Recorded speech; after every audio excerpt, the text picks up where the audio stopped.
여러분 안녕하세요. 네, 오늘도 수입 마케팅 업무 처리 절차에 대해서 말씀드리도록 하겠습니다. 자, 오늘은 먼저 예, 수입 마케팅 업무 처리 절차 중에서 수입 절차를 처음부터 수입을 아이템을 결정할 때부터 수입해가지고 국내 유통할 때까지 전체 절차를 한번 알아보도록 하겠습니다. 자, 첫 번째는 수입 품목을 선정하고 수익 모델을 결정한다.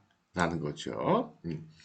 여러 가지 경로와 여러 가지 방법으로 어떤 품목을 수입할까 품목을 선정을 해놓고 그 다음에 수익 모델을 결정을 한다.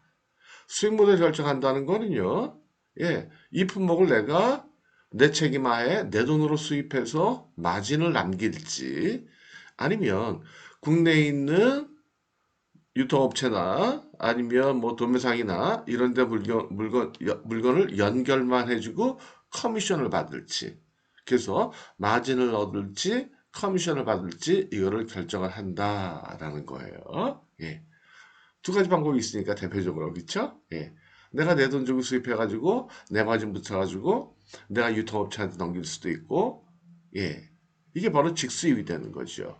그 다음에 오파만 할 수 있다는 거죠. 수입 오파. 오파상 역할을 할 수 있다. 오파상 역할을 한다는 거는 해외에 있는 제품을 국내에 있는 기업체에 알선 해주고 연결만 시켜주고 커미션을 받는다. 이때 커미션은 누구한테 받아요?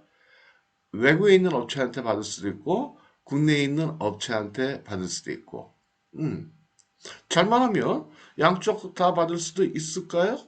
그렇습니다. 받을 수도 있죠. 근데 그런 경우는 드물다. 어쨌든 외국에 있는 공급업체한테 받을 수도 있고 국내에 있는 업체한테 받을 수도 있다. 라는 거죠. 그럼 되게 커미션 몇 프로 정도 받으면 될까요? 대략 한 3% 플러스 마이너스 1, 2% 정도. 만약에 마진 같으면은요, 대략 한 30에서 40% 이렇게 집어넣어야 된다라는 거죠. 그렇죠? 어이, 뭐예요? 프라핏에 수익에 많은 차이가 있네. 한 10배 차이가 나네요. 왜 그래요? 그건 당연한 거예요. 직수입을 하게 되면 모든 리스크, 자금 조달에 관한 거, 제품에 관한 거, 제품 뭐 하자에 관한 거, 이거 다 내가 책임져야 돼요. 근데 알선만 시켜주면 그런 책임은 없다라는 거죠. 그쵸? 예를 들어가지고 뭐 비슷한 거예요. 그럴 수도 있잖아요. 우리 그 부동산 중개 하시는 분들 뭐 물건이 좋으면 자기가 샀다가 마진 붙여가지고 파는 거고 아니면 수수료만 챙기는 거고 그쵸? 대개는 수수료를 많이 챙기잖아요. 그죠? 비슷한 거예요. 근데 두 번째는 수입 요건 및 관세율을 확인해야 된다. 수입 요건이라 그러면 수입하는 회사의 요건, 그 다음에 제품에 제한 사항이 있느냐 없느냐라는 거죠. 어떻게 확인해요? 간단해요. 예, 원래는 그걸 봐야 되잖아요. 뭘 봐야 돼요? 우리나라 품목관리지도를 아셔야 된단 말이에요. 품목관리지도 그러면 제한하는 품목이 있고 그 다음에 금지 품목이 있고 그 다음에 자유 품목이 있다라는 거죠. 그래서 수출 공고나 그 다음에 또 통합 공고나 아니면 전략물자, 기술 수출 고시 이런 것들을 봐야 된다는 거죠. 근데 그럴 필요가 없다는 거예요. 전화하시면 돼요. 125번으로. 전화하셔가지고 수입 요건, 그 다음에 관세율 좀 확인해 주세요. 라고 하시면 돼요. 125번, 여기가 어디냐? 119, 어디예요? 소방서죠. 125는 관세청. 우리가 수입 요건 및 관세율 최종적으로 관리한 데가 어디예요? 관세청. 그러니까 관세청으로 전화하시면 되겠다. 화재 신고는 119, 범죄 신고는 112, 예, 수입했다는 요건 확인, 관세율은 125로 하시면 되겠다라는 거예요. 간단하죠, 그렇죠? 이게 프로들이에요. 프로들은 뭐 품목 관리가 어떻게 되느냐 이거 하나하나 그 뭐예요? 그 공고를 찾아보지 않는다는 거죠. 수출 공고나 뭐 통합 공고 이런 것들을 찾아보지 않고 전화하시는 게 가장 편하겠다. 그 다음에 자 보니까 수입 요건 이런 것도 별거 아니야. 내가 다 헤쳐나갈 수 있어. 세금도 뭐 그다지 뭐 괜찮아. 예, 그러면 그 다음에는 바로 이제 뭐 해야 돼요? 국내 시장 조사 및 유통망을 확보하는 게 중요하다. 이거 하나하나가 다 중요한 거예요, 지금. 옆 순서대로. 그러니까 우리가 수입 업무를 처리할 때는 어떤 일을 어떤 절차에 따라 어떻게 해야 되느냐. 이거를 확실하게 여러분들이 예, 기억하고 그대로 시행을 하셔야 되겠다는 거예요. 확실히 듣고 알고 이해하고 시행하고. 그렇죠? 수입 절차는 어떻게 한다고요? 확실히 듣고 알고 이해하고 듣고 알고 이해하고 이해하고 알고 기억하고 실행하고 이게 중요한 거예요. 듣고 알고 이해하고 실행하고 듣고 알고 이해하고 실행하고 이게 중요해요. 아시겠죠? 예. 자, 그래서 확실하게 기억하셔야 돼요. 예. 그 다음에 유통망을 확보하는 게 중요하다. 그렇죠? 시장조사에서 진짜 이거 뭐 타당성이 있는지 그렇죠? 그 다음에 유통망을 확실하게 확보를 해야 되겠다. 유통망 확보 안 되면요 수입하시면 안 돼요. 안 돼요. 안 된다는 거예요. 그 다음에 이제 네 번째 해외 공급선을 찾아보시는 거예요. 해외 공급선을 찾아오는 방법은 굉장히 여러 가지예요. 그래서 자 오늘은 이 절차에 대해서 1, 2, 3, 4, 5, 6, 7, 8, 9 해가지고 간단하게만 설명을 드리고요. 각 단계별로 1, 2, 3, 4, 5 단계별로 자세한 얘기는 이제 추후 앞으로 계속 제가 말씀을 드릴 거예요. 그래서 이 단계만 일단 기억을 하세요. 그래서 네 번째 단계가 이제 해외 공급선을 확보한다. 여러 가지 방법이 있겠죠. 그 다음에 이제 다섯 번째가 트레이드 인콰이리를 발송한다. 이 트레이드 인콰이리라는 게 뭐냐면요. 네 물건 괜찮은 것 같아? 내가 수입하고 싶은데 우리 한번 얘기해 볼까? 라는 편지, 레터. 이걸 우리는 인콰이리다 라고 얘기한다. 라는 거고요. 자, 그 다음에 다섯 번째는요. 인콰이리를 보냈어요. 그러니까 답장이 왔어요. 그럼 여섯 번째 무역 조건 협상하고 그 다음에 이제 샘플을 갖다가 입수해가지고 한번 샘플 테스트를 해봐야 되겠죠. 그렇죠? 그래서 무역 조건 협상 그러면 되게 몇 가지에 대해서 협상을 한다고 그랬죠? 우리 그 수출에 따른 계약에서 배웠는데 그거 똑같은 거죠, 뭐.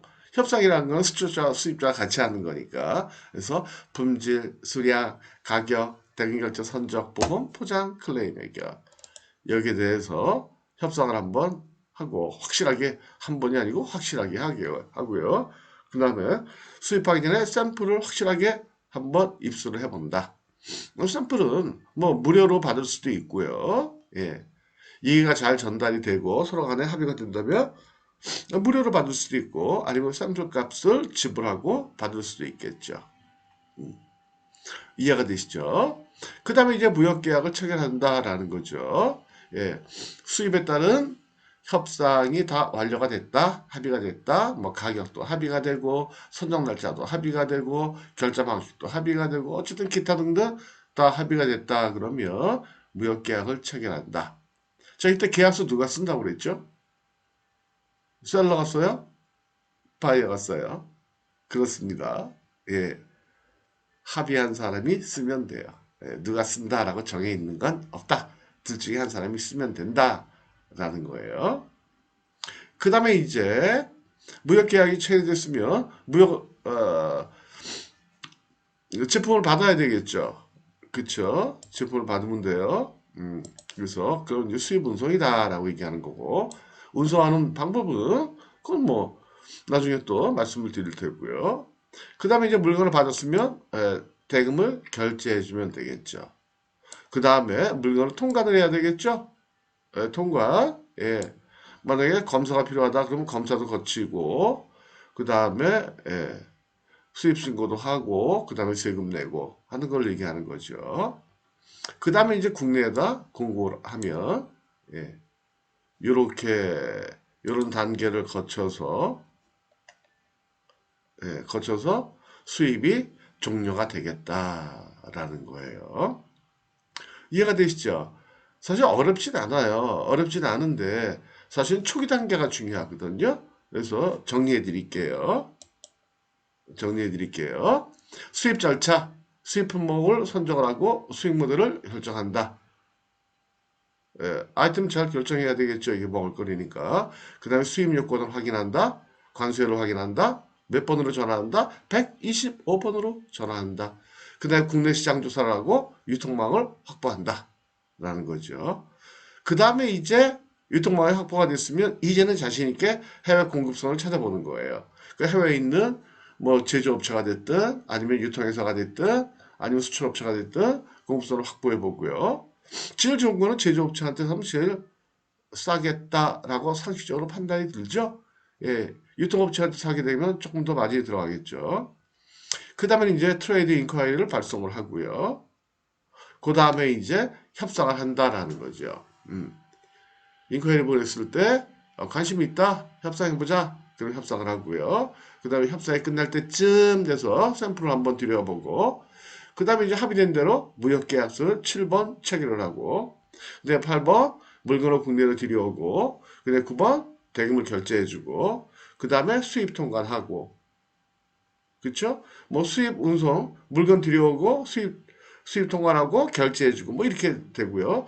8번 9번 10번 이거는 뭐 왔다 갔다 할 수 있겠네요. 그쵸? 예, 뭐가 먼저 할지는 예, 계약에 따라 가지고 하면 되는 거죠. 이건 자연스럽게 결정돼요. 그 다음에 국내 공급해서 유통을 시키면 되겠다라는 거예요. 그래서 공급하고 그다음에 내 마진을 챙기거나 아니면 오파 역할을 했다, 오파상 역할을 했다, 그런 커미션을 받으면 되겠죠. 예. 이렇게 해서 일반적인 수입 절차는 끝난다라는 거예요. 생각보다 어렵지 않죠, 그렇죠? 자연스럽게 물 흐르듯이 흘러가는 거예요. 예. 근데 이제 이 절차가 뒤죽박죽이 되면 안 되겠죠. 예. 계약 체결해 놓고 나서 수입 요건 확인하고 에이 가다 보니까 이거 제한 품목이야? 나는 수입 못하네?